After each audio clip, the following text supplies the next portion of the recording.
አንድ አምላክ በሚሆን በአብ በወልድ በመንፈስ ቅዱስ ስም ስንክሳር ሚያዝያ 16 በዚህች ቀን የአርማ ሀገር ኤጲስቆጶስ ቅዱስ አንቲቦስ በሰማዕትነት አረፈ።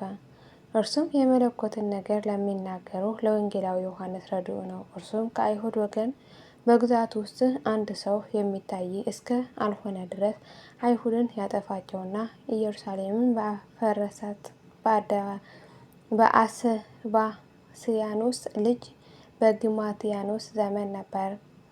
ከእስራኤል መንግስት ትውልድ ያላቸውን ብዙዎችን ገደላቸው። ለመንግስቱና ለራሱ ስለፈራ ነው። የክብር ባለቤት ክርስቶስ አምላካችንና ንጉሳችን ድል አድራጊና እነርሱም ወገኖቹ እንደሆኑ ክርስቲያኖች ይናገራሉና። ስለዚህ ከአማንያን ብዙዎችን ገደለ። ወንጌላዊ ዮሐንስም ከእርሱ ሸሸ።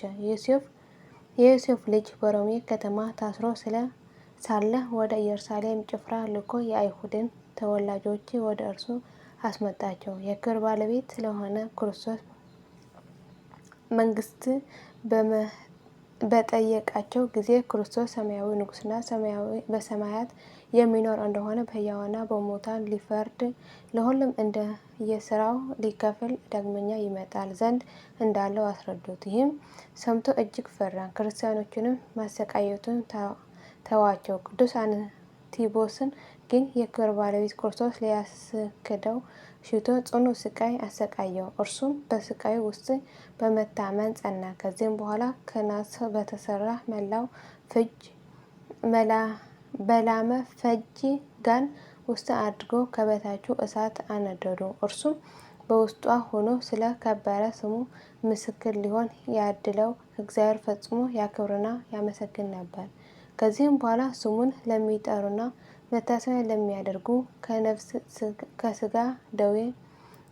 ከስጋ ደዌ ሁሉም ይፈውሳቸው ዘንድ ከእግዚአብሔር ፈለገ። ከዚህም በኋላ ከነሐስ በተሰራው በላመ ፈጅ ውስጥ የምስክርነቱን ተጋድሎ ፈጽሞ ነፍሱን ሰጠ። በድኑንም ሲጥሉት ምዕመናን አንስተው በታላቅ ክብር ፈጽሞ እያመሰገኑ ወስደው በቤተ ክርስቲያን ውስጥ አኖሩት። እርሱም አስቀድሞ በግዞት ቤት ሳለ ከወንጌላዊ ዮሐንስ ዘንድ የሚያጽናናውና የሚያረጋጋውን ቸሩ ጠባቂ እረኛ ታማኝ አገልጋይ ካህን የሚለው መልእክት ወደ እርሱ መጣ።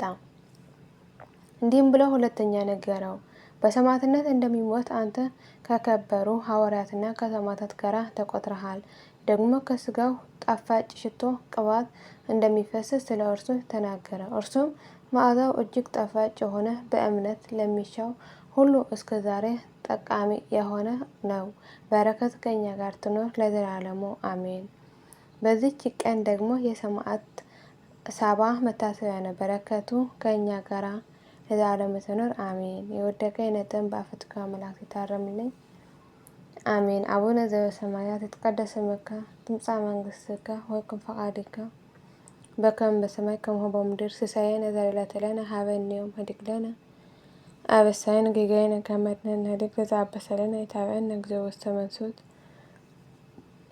አላ አድኅነነ ወባልሐነ እምኩሉ ኩሉ እስመ ዚአከ ይእቲ መንግሥት ኃይል ወስብሐት በሰላመ ቅዱስ ገብርኤል መልአኩ እግዝእትየ ማርያም ሰላም ለኪ ድንግል በኅሊናኪ ወድንግል በሥጋኪ እም እግዚአብሔር ጸባኦት ሰላም ለኪ ብርክት አንቲ እምአንስት ወቡሩክ ፍሬ ከርሥኪ ተፈሥሒ ፍሥሕት ኦ ምልዕተ ጸጋ እግዚአብሔር ምስሌኪ ሰአሊ ወጸልዪ መረሱንታነ ሀ ፍቅር ወልድኪ ኢየሱስ ክርስቶስ ከመ ይስረይ ለነ ኃጣውኢነ ለዓለመ ዓለም ለዘላለሙ አሜን።